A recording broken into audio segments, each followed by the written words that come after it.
Je démarre cette vidéo avec le message WhatsApp que j'ai reçu le lundi 19 décembre 2016 par mon ex, avec qui nous étions déjà séparés depuis 6 mois, où il avait quitté le domicile conjugal et d'un commun accord, nous avions signé une requête de divorce à l'amiable et notre confession, j'avais initié le divorce religieux qui avait été également acté.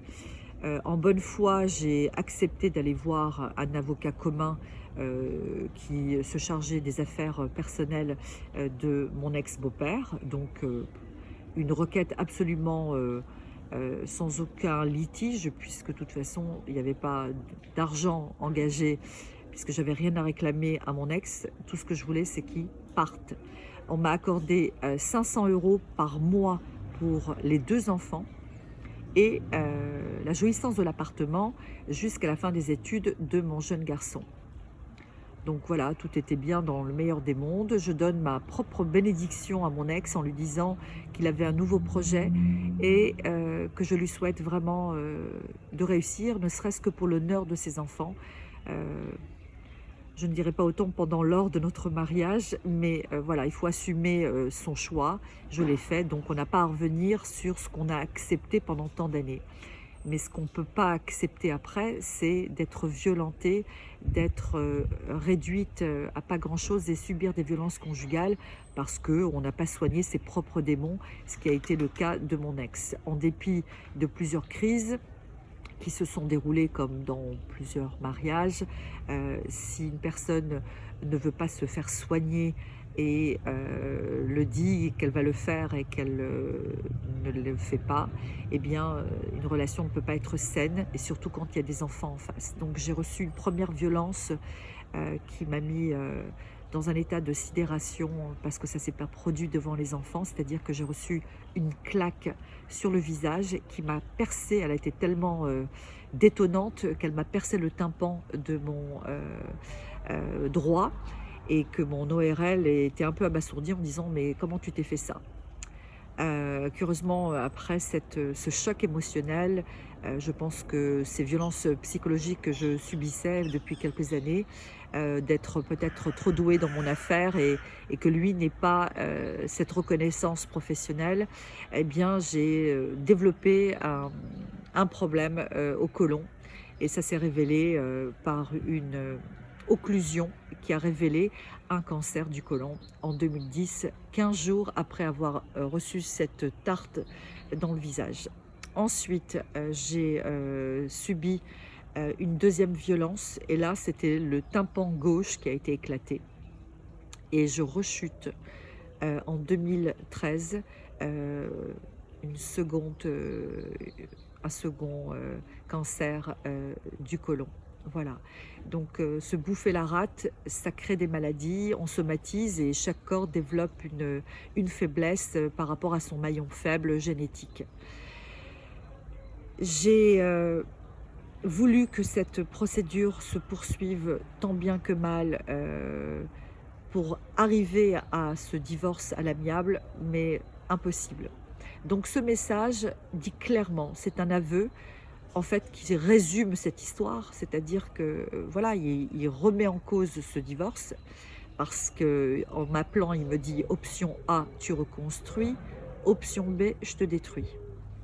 Et comme ces menaces ne me font aucun effet, il m'annonce clairement dans ce message écrit avec son verbe habituel complètement déstructuré et avec des fautes de syntaxe et de français, mais en clair, comme vous pouvez le lire, que il va, je ne sais pas ce que j'ai déclenché et ce qui va me faire aujourd'hui non seulement contre moi, contre toi personnellement, contre toi professionnellement, contre toi physiquement et personnellement, il le réitère. Eh bien, c'est exactement ce qu'il a fait. Et alors, ce qui est terrible dans la vie, c'est que quand une personne prémédite et que vous êtes sain d'esprit, vous ne pouvez pas imaginer un seul instant comment, euh, en cauchemar, ça pourrait arriver. C'est-à-dire que votre fils va être enlevé, et pire, encore qu'il y ait un délinquant et qu'il y ait un criminel. Mais quand on lui donne l'occasion et la possibilité de pouvoir accomplir tout cela en 6 ans. Harcèlement, effraction à maintes reprises dans mon appartement, des violences avec des témoignages de toute personne de la résidence, de mon propre fils aîné, de mon jeune garçon, lors de la garde à vue de son père du 1er novembre 2016, alors que nous rentrions de Barbizon, où j'amenais mon fils pratiquement tous les week-ends pour échapper aux irruptions de mon ex, parce que nous vivons au rez-de-chaussée. Et le temps que nous avons signé cette requête à l'amiable, où le 1er octobre 2016, il n'avait plus le droit de pénétrer. Et pendant que je suis le 1er novembre, c'est-à-dire un mois plus tard, en week-end avec mon fils, je reçois l'appel de la femme de maison qui me dit qu'il est en train de errer à l'intérieur et qu'il touche mes affaires.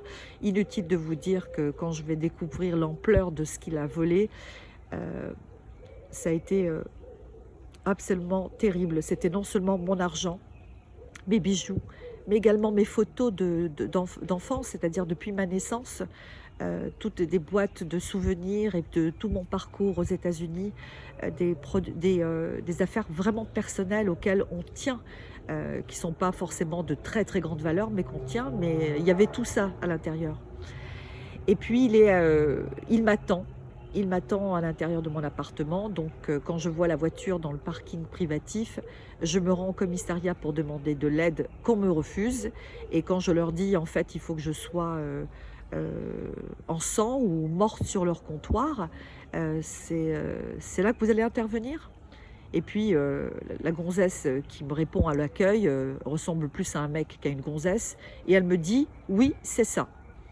Donc voilà, je reviens avec mon fils à la maison.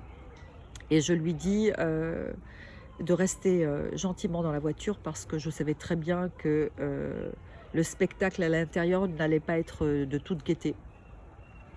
Donc mon fils me désobéit et il va se cacher sous la table du jardin, et pour guetter de savoir ce qui allait se passer. Et bien entendu, mon ex, qui adore me faire sortir de mes gonds, parce que c'est un manipulateur, donc il sait exactement sur quel point il faut toucher. Il est en mode film, parce que c'est tout ce qu'il sait faire, me filmer et donc me mettre hors de moi. Donc j'essaie de lui arracher dans un premier temps ce téléphone, alors qu'il est allongé sur mon lit. Et ce n'est plus son lit, puisque ça fait 6 mois qu'il ne vit plus dans l'appartement, et qu'il a déjà une double vie, qu'il vit chez sa mère à Courbevoie. Donc il n'avait rien à y foutre sur mon lit, qui n'est plus le sien. Et une fois que son petit manège de me filmer alors que je suis dans un état d'hystérie pour lui dire de sortir de cet appartement, il me dit: je ne sortirai pas de là tant que tu n'as pas retiré tes plaintes pour violence, ce que je refuse bien entendu, puisque l'avocat commun, alors qu'il est l'avocat du père, me précise qu'il ne peut plus nous défendre parce qu'il est complètement dépassé par le comportement du fils de son client, dans le sens où on signe un accord à l'amiable, où il n'y a aucun litige, même pas d'argent, puisque tout ce que je veux, c'est qu'il disparaisse de ma vie. Voilà, tout simplement. Eh bien, il veut que je puisse écrire à cet avocat pour que j'annonce que je retire mes plaintes pour violence. Donc, je lui dis que ça ne sera pas possible, uniquement quand le divorce sera acté, et puisque nous avions une requête à l'amiable enregistrée à Nanterre et que nous avions une date de conciliation justement le 2 mars 2017, donc il y avait à attendre 4 mois, c'était pas la fin du monde. Eh bien, il va me violenter, il va me donner un coup à la tête. Mon fils, le petit, rentre immédiatement pour essayer de s'interposer. Moi, je m'échappe dans la chambre et je tombe à l'arrière, et avec mes bottes, j'essaye de me défendre en lui donnant des coups. Et c'est plus tard que je vais comprendre qu'il a eu effectivement des ecchymoses tout autour de la taille. Mais vous bien comprendre que recevoir des coups sans réagir, donc la légitime défense, visiblement, c'est un souci dans ce pays. C'est-à-dire qu'il tient ensuite un couteau, il transperce le tableau devant mon fils. Et en fait, à ce moment-là, un homme qui perd complètement le contrôle peut vous tuer, mais vous n'avez pas le droit de vous défendre, parce que si je prends une pelle du jardin et que je lui assène le coup sur son visage ou ailleurs, et ben voilà, c'est vous la coupable. C'est comme ça que ça marche. C'est-à-dire qu'en France, l'agresseur a le droit. Vous, vous êtes là pour prendre des coups.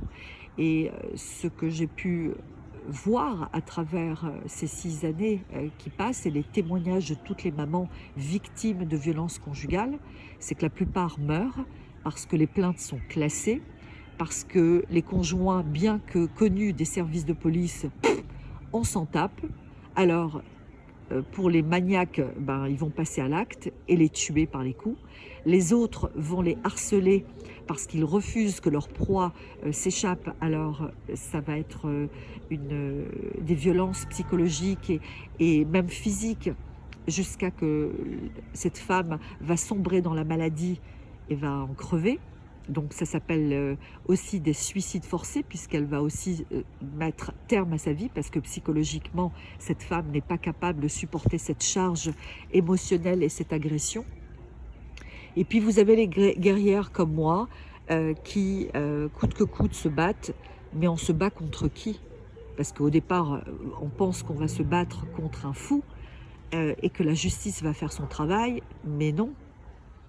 À partir du moment où vous rentrez dans ce labyrinthe, c'est la descente aux enfers. Nous sommes en 2022.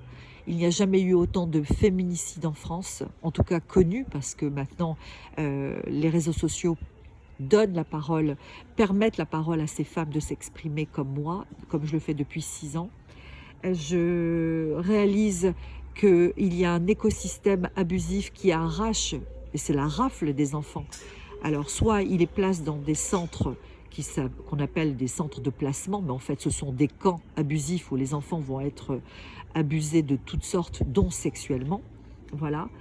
Et puis des malfrats en costume cravate, ou des enquêtrices ou des pseudopsies qui servent justement cet écosystème où chaque enfant rapporte. Et c'est comme ça qu'ils gagnent leur salaire, c'est en abusant de la tragédie des femmes pour aliéner, conditionner les enfants et les maintenir entre les mains des bourreaux. Alors soit ce sont effectivement des conjoints violents, soit des incestueux, ce qui est absolument abject, et c'est au-delà de tout, parce que des mamans qui ne peuvent rien faire alors que leur fils ou leur fille se fait abuser sexuellement par un conjoint et qu'il détient la garde, nous sommes où? Alors on fait des leçons de morale à des Poutines, on fait des leçons de morale aux talibans, mais vous savez, quand on habite dans un pays où on agit de cette façon envers des victimes et qu'on sacrifie des enfants pour faire vivre un écosystème, parce que c'est de ça dont il s'agit, qui est le taliban? C'est pas parce qu'on porte un costume cravate et qu'on a l'air d'avoir de l'éducation, mais elle sert à quoi? Sinon qu'à abuser justement cette tragédie où on se sert juridiquement et on tronque la vérité et la réalité pour maintenir ces enfants otages, et on les sacrifie pour rendre une société malade. Alors hier, j'ai été à cette ultime audience à la cour d'appel de Versailles, où mon ex s'est rendu sans avocat, parce que bon, bah, après 6 ans, il y a le corona qui est passé, le père qui est un joueur de casino avec ses relations, bah, à plus de 80 berges maintenant, bah, c'est plus pareil, hein, et on fait plus le fanfaron, les enveloppes circulent plus à droite et à gauche pour avoir certains services, et à la barre, devant, alors qu'ils ont amené mon fils, c'est-à-dire que mon jeune garçon, ils lui ont infligé les deux, à le maintenir toute l'après-midi, à écouter d'autres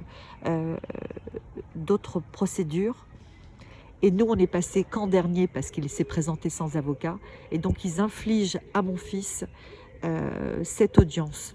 Et finalement, dans cette audience, mon fils malheureusement qui subit cette pression psychologique loin de sa mère depuis 5 ans, presque 6 ans, eh bien, a écouté les mensonges de son père, parce qu'il a délivré un récit qui n'est absolument pas dans les rapports de police qu'il a donné lors de sa garde à vue du 1er novembre au 3 novembre 2016. Donc tout a été tronqué.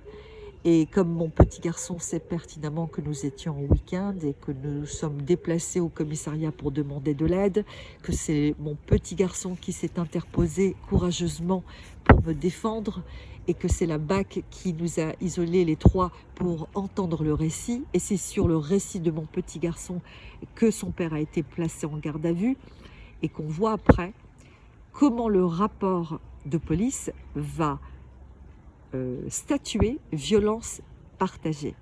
Et c'est parce que ça a été acté en tant que tel à Nanterre, comme la garde exclusive au père, eh bien, il était hors de question pour moi, bien que je sais très bien qu'on ne va pas me ramener mes 6 ans volés, on ne va pas rétablir les préjudices que mes 2 enfants ont subis, bien que mon grand garçon est avec moi depuis toutes ces années, bien sûr, coupé de son frère.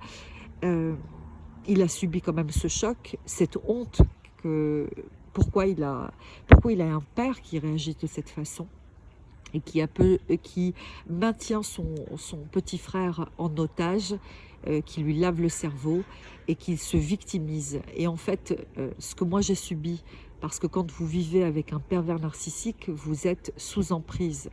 Alors on se dit, comment avec ton intelligence, c'est ce que j'ai posé comme question à la psy de l'association Woman Safe. En fait, je me blâmais à moi, c'est pas mon ex que je blâme. Je me dis comment, avec une telle intelligence, je pense que j'ai pu être bernée par un individu, alors que dans mon travail, je négocie, j'ai le sens de la psychologie et surtout d'analyser les gens en face de moi.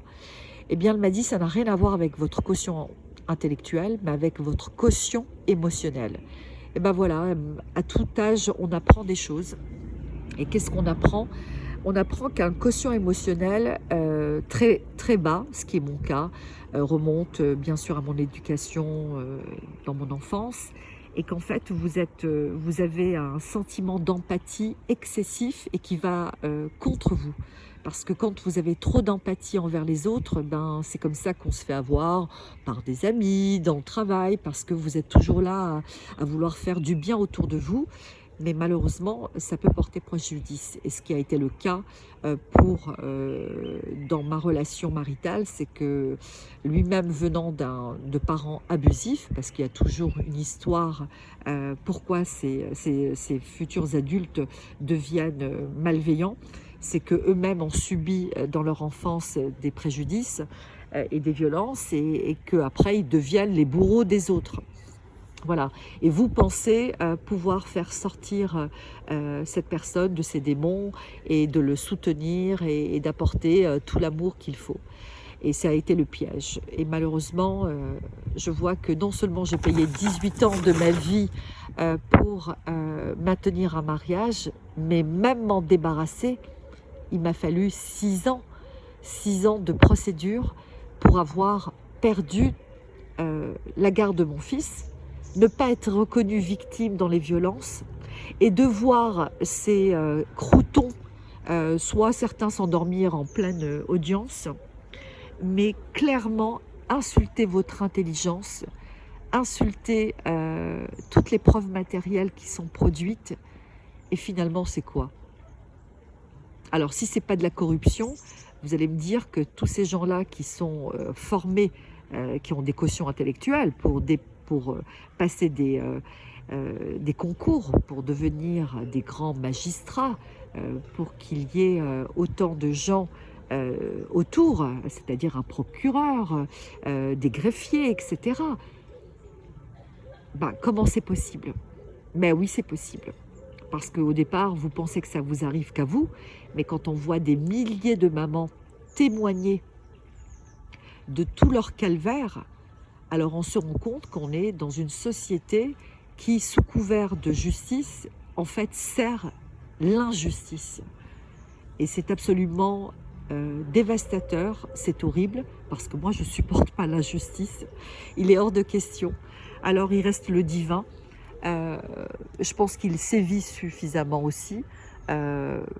J'ai pas dormi tranquillement pendant 6 ans, mais mes bourreaux, parce qu'il ne s'agit pas que mon ex, mais l'argent de mon beau-père, c'est un homme absolument abject, qui est un joueur dans les cercles de jeu, qui n'a aucune moralité, qui n'a pas parlé avec son propre fils, donc mon ex, pendant une vingtaine d'années.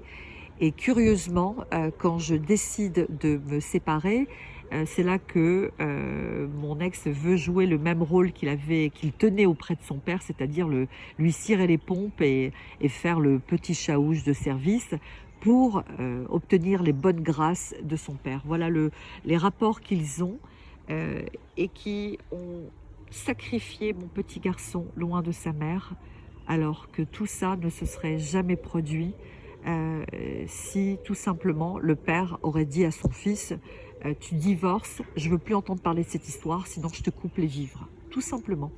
Avoir de la moralité vis-à-vis de 2 enfants, parce qu'il s'agit de 2 enfants qui ont été séparés, et on a obligé mon fils à faire de faux témoignages, et en fait à lui laver les cerveaux comme dans une secte. C'est exactement ça. Aujourd'hui, il va bientôt avoir, le mois prochain, 16 ans. Et à 16 ans, il est complètement... en fait, il se réfugie dans le déni parce que c'est sa façon à lui de se protéger. Alors, je vais aller en pourvoi de cassation maintenant que l'appel est passé. Je ne sais pas ce qu'ils vont déterminer finalement si ces violences partagées vont être démenties et remettre la faute uniquement à monsieur qui est l'agresseur, comme je leur ai dit. J'ai commencé mon préambule devant eux en disant que je ne savais pas que la justice était là pour cautionner des agresseurs et ne pas reconnaître les victimes, que curieusement ce sont uniquement des femmes à Nanterre qui m'ont toutes laminé, et qu'il y a un juge en France, un seul, c'est un homme, il s'appelle le juge Édouard Durand, qui justement milite et qui essaye parmi cette caste qui a le monopole du pouvoir d'imposer cette évidence qu'un mari violent ne peut pas être un bon père. Et comment peut-on remettre un enfant à un homme qui est violent? Comment peut-on remettre un enfant à un père qui a un casier judiciaire pour escroquerie, ce qui signifie déjà qu'il ment, qu'il a un casier judiciaire pour violence aggravée, avec 6 mois de prison avec sursis, avec une amende de 15 000 €, qui a eu des plaintes bien avant l'enlèvement de mon fils sur des violences sur moi, qu'en 2015, il y a eu déjà des incidents où j'ai eu le malheur de le récupérer. Et on dit toujours, la balle qui t'a manqué ne donne pas une seconde chance. Ben, c'est ce que j'ai fait malheureusement, parce qu'il a tellement été destructeur par rapport à mon travail que j'ai pensé calmer la chose, parce que j'étais génératrice justement des finances de mon foyer. Et quand vous avez 2 enfants et que vous êtes une extra-maman, vous ne pouvez pas imaginer que vos enfants soient dans le besoin, leurs cours privés extrascolaires, leurs activités sportives, leurs vacances, enfin voilà, tout ça s'en mêle. Et puis le temps de récupérer également par rapport aux hospitalisations que j'ai eues. Voilà.